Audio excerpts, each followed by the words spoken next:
Maya stood in that cold courtroom wearing a $15 dress from a thrift store, and her husband looked at her like she was the punchline to his favorite joke. But what he didn't know was that she had spent the last 6 months learning every single law that could put him exactly where he belonged. And today he was about to find out what happens when you underestimate a black woman who once loved you more than life itself. Her name was Maya, and this is the story of how she went from being the wife everyone pitied to the woman everyone feared. Let me take you back to where it all started, because you need to understand who Maya was before she became who she is now. 3 years ago, she was married to a man named Derek. Not the Derek who laughed at her in court. That Derek came later. The Derek she married was kind, or at least he pretended to be. He worked at a car dealership, wore cheap cologne, and always knew exactly what to say to make her feel special. They lived in a small apartment on the east side of town, the kind of place where the walls were thin and you could hear the neighbors fighting every Saturday night. Maya worked double shifts at a diner called Rosie's, serving coffee to truckers and pancakes to families who tipped in quarters. Her feet hurt every single day. Her back ached. But she didn't mind because she thought they were building something together. She thought wrong. The first crack appeared on a Tuesday morning. Maya remembers because Tuesdays were her favorite. Derek usually slept in, and she'd have the apartment to herself for a few hours before her shift. She could drink her coffee in peace, watch the sun come up through their tiny kitchen window, and pretend that life was exactly what she wanted it to be. That Tuesday, she found a receipt in his jacket pocket. She wasn't snooping. She was doing laundry, which she did every Tuesday because that was the only day the laundromat wasn't packed. The receipt was from a restaurant downtown, the expensive kind with cloth napkins and waiters who introduced themselves. The total was $300.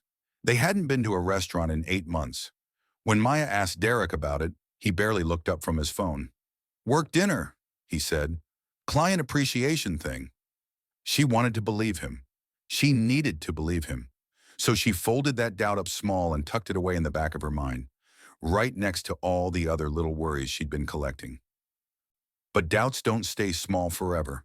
They grow, they spread, they multiply in the dark until one day you wake up and realize your whole marriage has been built on top of them. The receipts kept coming. Expensive dinners, hotel rooms, gifts Maya never received. She started checking his phone while he slept. She knows that makes her sound terrible, but desperate people do desperate things. What she found made her blood turn cold. Text messages, hundreds of them, to a woman named Vanessa. She worked at his dealership. She was 23 years old. She had long blonde hair and a smile that looked like it had never known real pain.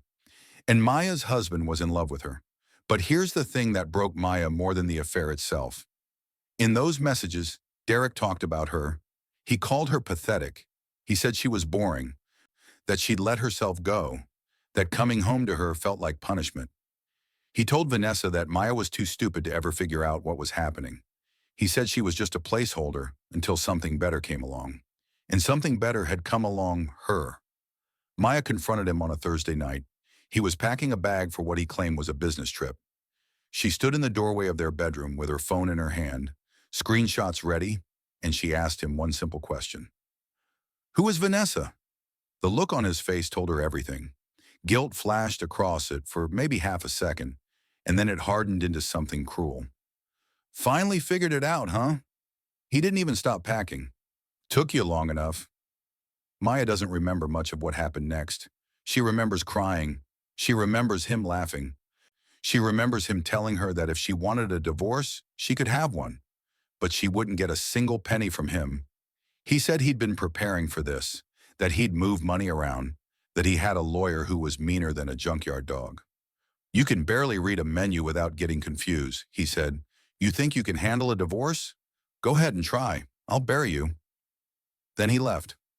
Just walked out with his suitcase and his smirk and his absolute certainty that she was too broken to fight back. He was wrong.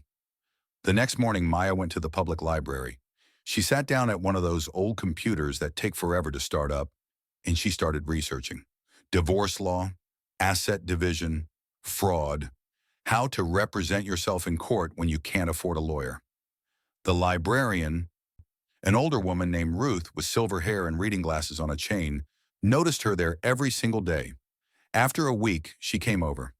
"Honey, you've been reading law books for 7 days straight," she said. "You okay?" Maya looked up at her, and something in Ruth's face made her tell the truth. "My husband is trying to destroy me, and I can't afford to fight back." Ruth sat down across from her. "Then you learn. You learn everything he thinks you're too dumb to understand, and you use it against him." She helped Maya. This woman who barely knew her spent her lunch breaks teaching her how to file paperwork, how to request financial records, how to speak in front of a judge. Ruth had been through her own divorce 30 years earlier, and she remembered every painful lesson. Maya spent 6 months preparing. 6 months of working her shifts at the diner and then going straight to the library to study. 6 months of teaching herself terms like marital property and dissipation of assets and forensic accounting. 6 months of gathering every piece of evidence she could find that Derek had been hiding money, because that's exactly what he'd been doing. Through public records and some clever detective work that Ruth helped her with, Maya discovered that Derek had opened 3 separate bank accounts she didn't know about. He'd been funneling money from their joint account into them for over a year. He'd also taken out a loan against their car, her car, without her knowledge or signature. And he'd told his employer to stop depositing his bonuses into their shared account. In total, he'd hidden nearly $40,000 from her. The court date arrived on a Monday morning in October. Maya woke up at 5, too nervous to sleep any longer. She put on that thrift store dress, the only professional-looking thing she owned. It was navy blue with a small tear in the hem that she'd sewn up herself. She looked in the mirror and barely recognized the woman staring back. She looked tired, scared, small, but she wasn't small anymore. She just didn't know it yet. The courthouse was downtown, a big gray building that made her feel like she was about to walk into her own execution. Derek was already there when she arrived, standing outside with his lawyer. A real lawyer in an expensive suit who carried a leather briefcase that probably cost more than her monthly rent. Derek saw Maya walking up the steps alone. No lawyer beside her, no briefcase. Nothing but a folder full of papers she'd printed at the library. And he laughed. Actually threw his head back and laughed like she'd just told the funniest joke he'd ever heard. "You're representing yourself?" he called out loud enough for everyone nearby to hear. "Oh, this is going to be good. This is going to be really good." His lawyer smiled too, that polite corporate smile that doesn't reach the eyes. They thought she was a joke. They thought she was about to embarrass herself so badly that it would be over in 10 minutes. Maya felt the eyes of other people on her. Some looked away quickly. Others stared. She knew what some of them were thinking. She'd lived with those kinds of looks her whole life. The looks that said she didn't belong. The looks that said she should know her place. The looks that measured her and found her wanting before she even opened her mouth. But she learned something important over the past 6 months. Other people's opinions couldn't hurt her unless she let them. They went inside. The courtroom was smaller than Maya expected, with wooden benches and fluorescent lights that hummed too loud. The judge was a woman in her 50s with sharp eyes and no patience for nonsense. Her nameplate said, Judge Linda Brennan. Derek's lawyer went first. He talked for 20 minutes about how Maya was making false accusations, how Derek had been nothing but generous throughout their marriage, how she was simply bitter about the divorce and trying to punish him financially. He made her sound like a villain, a liar, a greedy woman trying to steal money she didn't deserve. Maya sat there and took notes. She didn't interrupt. She didn't cry. She just wrote everything down in her spiral notebook that had coffee stains on the cover. Then it was her turn. She stood up and her legs felt like water. Her hands were shaking so bad she had to press them flat against the table to make them stop. She looked at Judge Brennan, and the judge looked back at her with an expression she couldn't read. Your Honor, Maya said, and her voice came out stronger than she expected. Everything his lawyer just said is a lie, and I can prove it. She opened her folder. Inside were 6 months of work, bank statements she'd subpoenaed, screenshots of text messages where Derek bragged to Vanessa about hiding money from her, loan documents with a forged signature that a handwriting expert at the library had helped her identify, employment records showing his real income versus what he'd claimed in his initial divorce filing. Maya laid it all out. piece by piece, fact by fact. She spoke clearly and calmly, even though inside she was screaming. She showed the judge how Derek had systematically stolen from their marriage to fund his affair. She showed her how he'd lied under oath in his financial disclosures.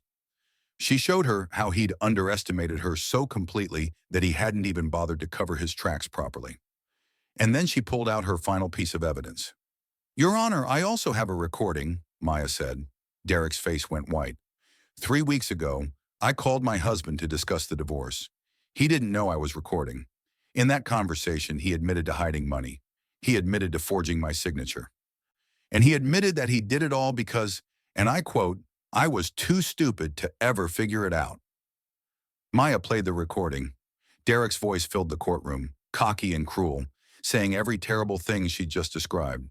His lawyer's face went from confident to panicked in about 5 seconds. When the recording ended, the courtroom was silent. Judge Brennan looked at Derek like he was something stuck to the bottom of her shoe. "Mr. Fletcher, did you just hear yourself commit perjury in my courtroom?" Derek tried to speak, but nothing came out.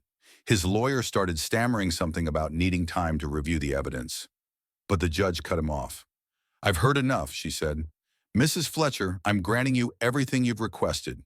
Full asset disclosure, forensic accounting of all accounts, and an immediate freeze on any accounts in your husband's name pending investigation. Furthermore, I'm ordering Mr. Fletcher to pay your legal fees, even though you represented yourself, because this court recognizes the extraordinary work you did here today. And Mr. Fletcher, if I find out you've hidden one more penny, I will hold you in contempt and you will spend time in jail. Do I make myself clear?" Derek just nodded. The smirk was gone. The laughter was gone. He looked like a man who just realized he'd made the biggest mistake of his life. They left the courtroom, and Derek tried to follow Maya into the hallway. "Maya, wait," he said. "Can we talk about this?" She turned around. "Talk about what? How you stole from me? How you called me stupid? How you laughed at me in front of everyone?" "I didn't mean those things," he said, and he actually had the nerve to look hurt. "I was angry. I was confused. I still love you." Maya laughed then. A real laugh, not a bitter one. "No, Derek, you loved having someone you could control, someone you thought would never fight back. But I'm not that person anymore." The divorce was finalized 3 months later. Maya got half of everything, including the money Derek had hidden.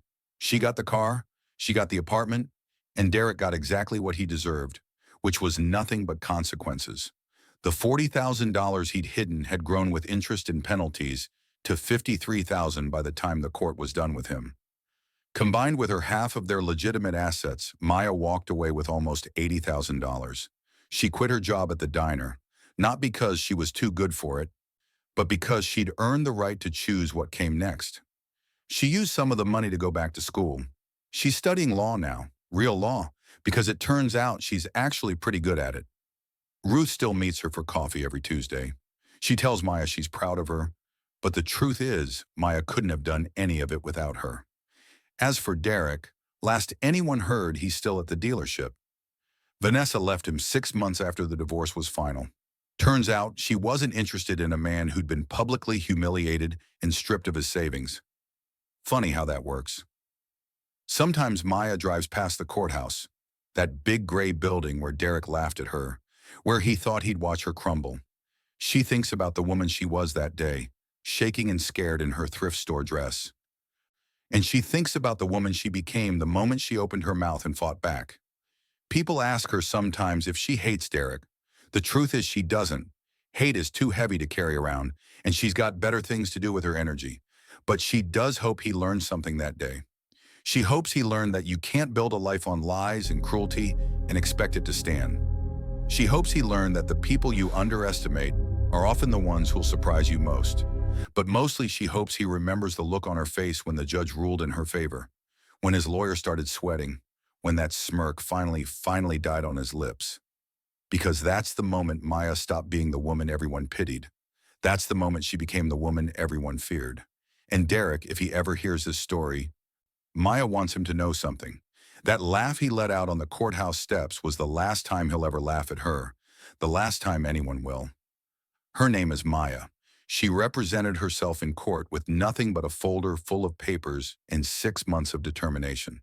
And she won. Not because she's special, not because she's smarter than anyone else, but because she refused to let someone else write the ending to her story. So here's what Maya learned, and here's what she'll leave you with. When someone tells you you're not good enough, not smart enough, not strong enough, don't believe them. Don't shrink. Don't hide. Don't accept their version of who you are. Instead, prove them wrong. Quietly, completely, devastatingly. And when they finally realize what you're capable of, when they see what they lost and what they destroyed, don't gloat. Don't rub it in. Just walk away with your head high and your heart whole, knowing that you fought for yourself when no one else would. That's power. Real power. The kind that doesn't come from money or lawyers or expensive suits. It comes from knowing your worth and refusing to settle for anything less. Derek learned that lesson the hard way, and his smile didn't last long at all.